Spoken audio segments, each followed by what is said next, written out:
नरेंद्र दामोदर दास मोदी एक ऐसा नाम जो विश्व में किसी परिचय का मोहताज नहीं। सन 2014 में नरेंद्र मोदी ने भारत के प्रधानमंत्री के रूप में शपथ ली।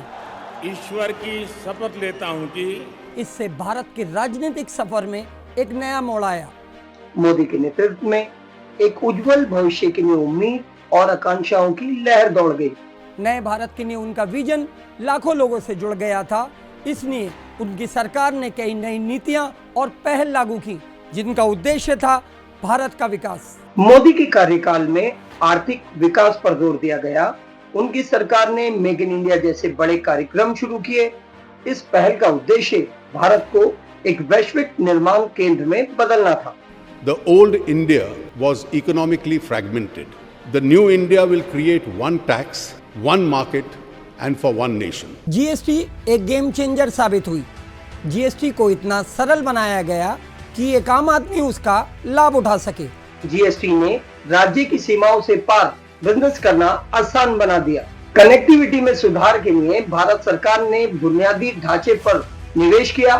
मोदी ने आम भारतीयों के जीवन को बेहतर बनाने पर ध्यान रखा। शायद इसीलिए सरकार ने सामाजिक कल्याण कार्यक्रमों को प्रायोरिटी दी।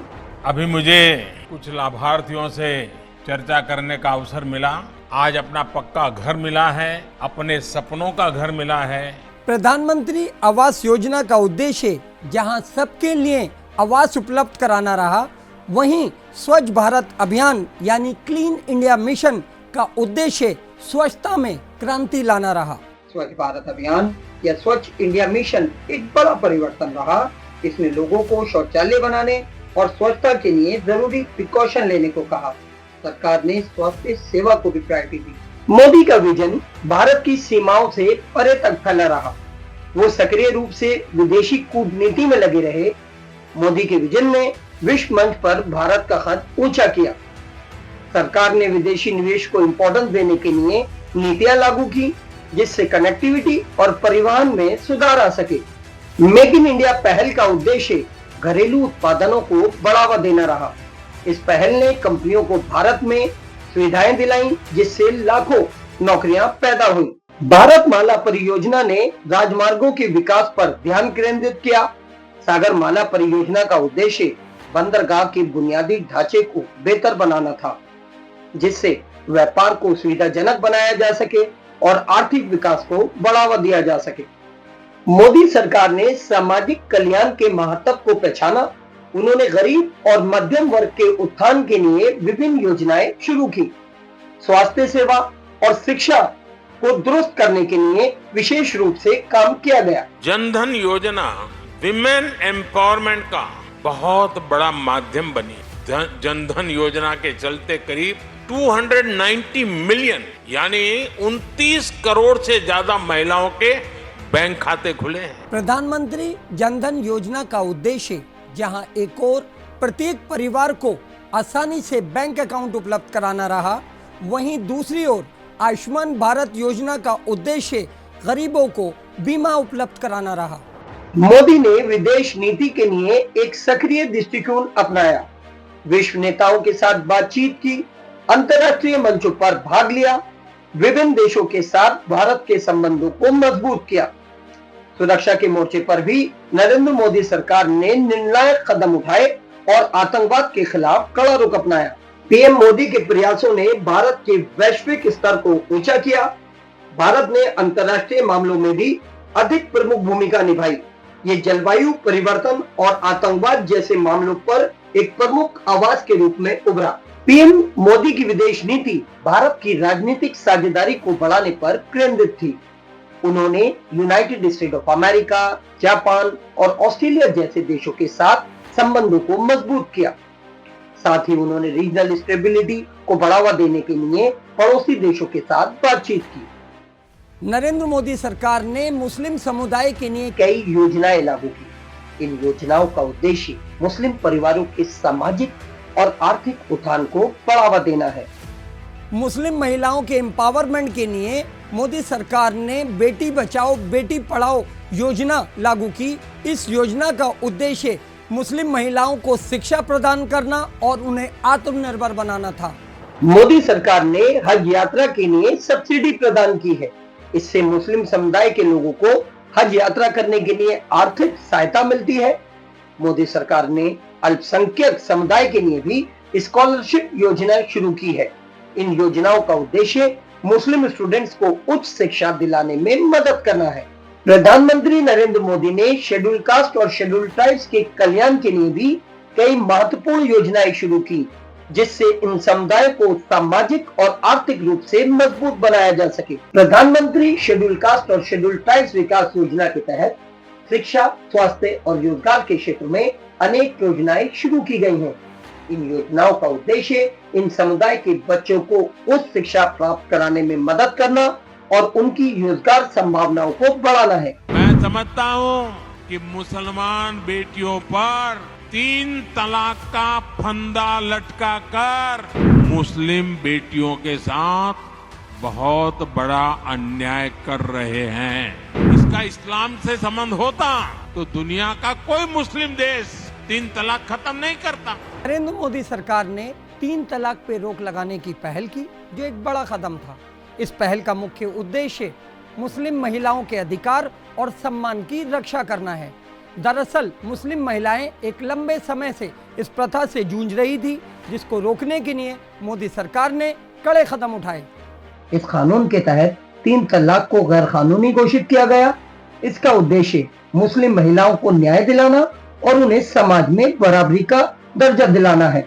हालांकि इस फैसले को मुस्लिम समुदाय में मिलीजुली प्रतिक्रिया देखने को मिली। जहां कुछ लोगों ने इस कदम का स्वागत किया और इसे अपने लिए न्याय माना, तो वहीं कुछ लोगों ने इसे शरीयत में दखलंदाजी समझा। प्रधानमंत्री मोदी का उद्देश्य समाज में बराबरी पैदा करना था।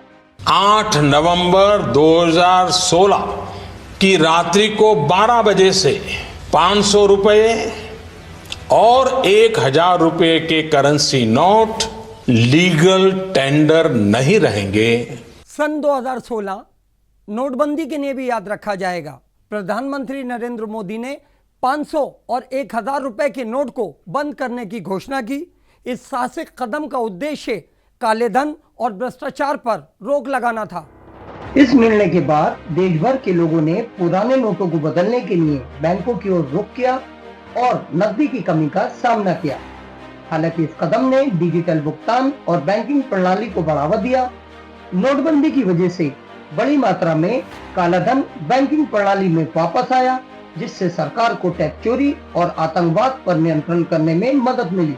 प्रधानमंत्री मोदी की ये पहल न केवल आर्थिक सुधार की दिशा में थी, बल्कि ये एक सामाजिक परिवर्तन का भी प्रतीक थी, जिसने देश के काले धन और भ्रष्टाचार को मुक्त कराने में बड़ी मदद की।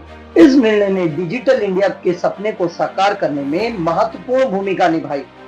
हालांकि डिमोनेटाइजेशन के दौरान कई चुनौतियों का सामना करना पड़ा, लेकिन इसके दूरगामी प्रभाव ने भारतीय अर्थव्यवस्था को एक नई दिशा दी। आर्टिकल 370 खत्म करके उस समस्या को भी खत्म कर दिया है। ये 21वीं सदी के भारत के सबसे बड़े फैसलों में से एक है। सन 2019 में नरेंद्र मोदी सरकार ने जम्मू कश्मीर से धारा 370 को हटाने का ऐतिहासिक निर्णय लिया। इस कदम का मुख्य उद्देश्य जम्मू कश्मीर को भारत के बाकी हिस्सों से एक स्तर पर जोड़ना था, जिससे यहाँ के लोगों को एक समान अधिकार और अवसर मिल सके। धारा 370 को हटाने का निर्णय विकास को बढ़ावा देने, आतंकवाद को कम करने, शांति और स्टेबिलिटी लाने के उद्देश्य से लिया गया था। सरकार का मानना था कि इस कदम से जम्मू कश्मीर में आर्थिक और सामाजिक विकास के लिए नए द्वार खुलेंगे। हालांकि इस निर्णय को लेकर भी मिलीजुली प्रतिक्रियाएं सामने आई, लेकिन सरकार ने अपने संकल्प पर जोर दिया कि यह कदम कश्मीर के लोगों के कल्याण के लिए है। इस निर्णय ने न केवल जम्मू कश्मीर को एक नई दिशा दी, बल्कि पूरे देश के लिए एक संदेश भी दिया था कि एकता और समानता के सिद्धांतों पर आधारित भारत का सपना साकार हो रहा है। धारा 370 को हटाने के बाद सरकार ने निवेश और विकास की परियोजनाओं को बढ़ावा दिया। इसकी वजह से जम्मू कश्मीर में कई नए उद्योगों और व्यवसायों की शुरुआत हुई, जिससे रोजगार के अवसर बढ़े और लोकल इकोनॉमी को मजबूती मिली। प्रधानमंत्री नरेंद्र मोदी के नेतृत्व में चीन के खिलाफ भारत ने कई कड़े कदम उठाए जिससे देश की सुरक्षा को सुनिश्चित किया जा सके। हालांकि जब कूटनीति असफल रही तब भारत ने चीन पर आर्थिक प्रतिबंध लगाने का निर्णय लिया।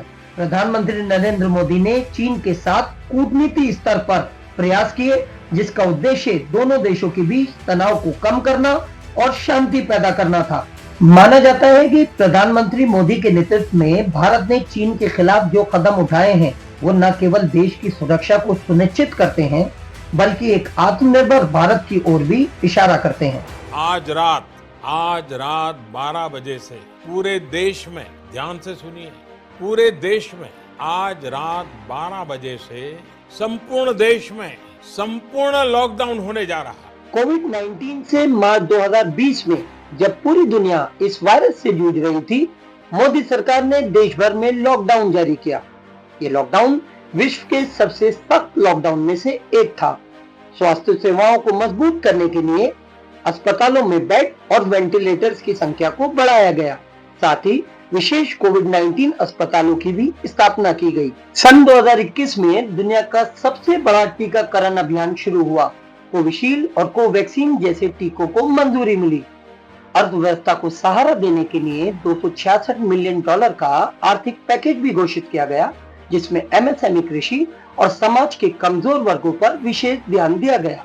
हालांकि सन 2021 में दूसरी लहर में स्वास्थ्य प्रणाली को झंझोड़ के रख दिया, जिसमें ऑक्सीजन और महत्वपूर्ण दवाओं की कमी हुई। Global issues matter. They impact all of us. We saw that during COVID, and we've seen the devastating consequences of Putin's illegal invasion of Ukraine, both on the Ukrainian people and the rise in global energy prices. But we're under no illusion. These issues can't be solved in isolation. Isolation is the policy that Vladimir Putin has chosen, ripping up the Black Sea grain deal, which has provided a lifeline for millions. अगर बात करें G20 की, 1 दिसंबर 2022 को भारत ने G20 की अध्यक्षता ग्रहण की थी। एक पृथ्वी, एक परिवार, एक भविष्य। मोदी ने समावेशी सतत विकास, डिजिटल परिवर्तन, जलवायु कार्यवाही और बहुपक्षीय धाराओं पर जोर दिया। सितंबर 2023 में मोदी ने ग्लोबल साउथ की चिंताओं को प्रमुखता से उठाया। अमेरिका, जापान और ऑस्ट्रेलिया के साथ संबंधों को भी बढ़ाया। हर चुनौती को पार करते हुए हम समृद्ध भारत बना सकते हैं। हम 2047 विकसित भारत का लक्ष्य प्राप्त कर सकते हैं। प्रधानमंत्री नरेंद्र मोदी ने 2047 के लिए एक विकसित भारत का सपना देखा है। भारत एक विकसित राष्ट्र बने, इसके लिए उन्होंने कई योजनाएं और रूपरेखाएं तैयार की हैं, जिसमें सबसे पहले टेक्नोलॉजी सेक्टर के क्षेत्र में भारत को लीडर बनाने का संकल्प लिया गया है। डिजिटल इंडिया और मेक इन इंडिया जैसे पहले देश को तकनीकी रूप से सशक्त बना रही है। आर्टिफिशियल इंटेलिजेंस, रोबोटिक और इंटरनेट जैसे उभरते क्षेत्रों में भी विकास को बढ़ावा दिया जा रहा है। इंफ्रास्ट्रक्चर के मामले में स्मार्ट सिटी परियोजना और भारतमाला परियोजना जैसी योजनाएं देश के शहरी और ग्रामीण क्षेत्रों को जोड़ने का काम कर रही हैं।